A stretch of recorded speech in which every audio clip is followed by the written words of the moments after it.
Hi, simple cooking ರೆಸಿಪಿಗೆ ಸ್ವಾಗತ. ನಾನಿವತ್ತು ಮಾಡ್ತಾ ಇರುವಂಥ ರೆಸಿಪಿ ಉಪ್ಪು ಕೋಳಿ ಕರಿ. ಇದು ತುಂಬ ಸಿಂಪಲ್ ಆದಂತಹ ರೆಸಿಪಿ. ಇದನ್ನು ಮಾಡಲು ಬೇಕಾಗುವ ಪದಾರ್ಥಗಳು: ಅರ್ಧ ಕೆಜಿ ಚಿಕನ್, 7ರಿಂದ 8 ಒಣಮೆಣಸಿನ್ಕಾಯಿ, ಉಪ್ಪು ಮತ್ತು 4ರಿಂದ 5 ಸ್ಪೂನಷ್ಟು ಮೆಣಸಿನ ಪುಡಿ. ನಾನೀಗ ಒಂದು ಪ್ಯಾನ್ನ ಒಲೆ ಮೇಲೆ ಇಟ್ಕೊಳ್ತಾ ಇದ್ದೀನಿ. ನಾನು ಇದಕ್ಕೆ 4ರಿಂದ 5 ಸ್ಪೂನಷ್ಟು ಆಯಿಲ್ ಹಾಕ್ಕೊಳ್ತಾ ಇದ್ದೀನಿ.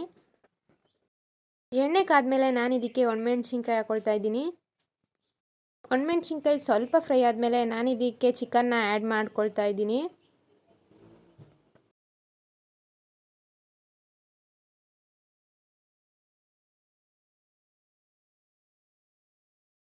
ಎಲ್ಲದಕ್ಕೂ ಹಸಿರುಮೆಣಸಿನ್ಕಾಯಿ ಹಾಕ್ಕೊಂಡು ಬೇಜಾರಾಗಿದ್ದರೆ ಈ ರೀತಿ ಹೊಸ ರೆಸಿಪಿನ ಟ್ರೈ ಮಾಡ್ಬೋದು ಮತ್ತು ಟೇಸ್ಟ್ ತುಂಬ ಚೆನ್ನಾಗಿರುತ್ತೆ.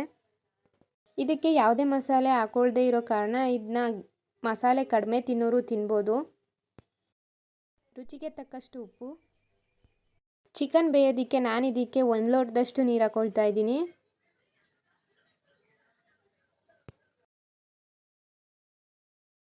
ಈ ಫ್ರೈನ ಅನ್ನ ಸಾಂಬಾರು, ಅನ್ನ ಬೇಳೆ ಸಾಂಬಾರು ಯಾವುದಕ್ಕೆ ಆಗಲಿ ನೆಂಚ್ಕೊಳ್ಳೋಕ್ಕೆ ಒಳ್ಳೆ ಕಾಂಬಿನೇಷನ್ ಈ ಫ್ರೈ.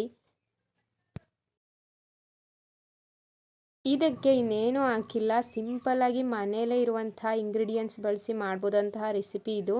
ಚಿಕನು ಮತ್ತು ಉಪ್ಪು ಚೆನ್ನಾಗಿ ಬೆಂದಮೇಲೆ ನಾನು ಇದಕ್ಕೆ ಮೆಣಸಿನ ಪುಡಿ ಆ್ಯಡ್ ಮಾಡ್ಕೊಳ್ತಾ ಇದ್ದೀನಿ.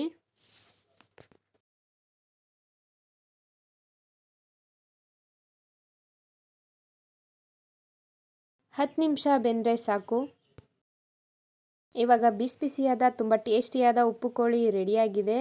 ನೀವು ಒಂದ್ಸಲ ಟ್ರೈ ಮಾಡಿ, ಹೇಗಿದೆ ಅಂತ ಕಮೆಂಟ್ ಮಾಡಿ, ಸಬ್ಸ್ಕ್ರೈಬ್ ಮಾಡಿ, ಶೇರ್ ಮಾಡಿ. Thank you.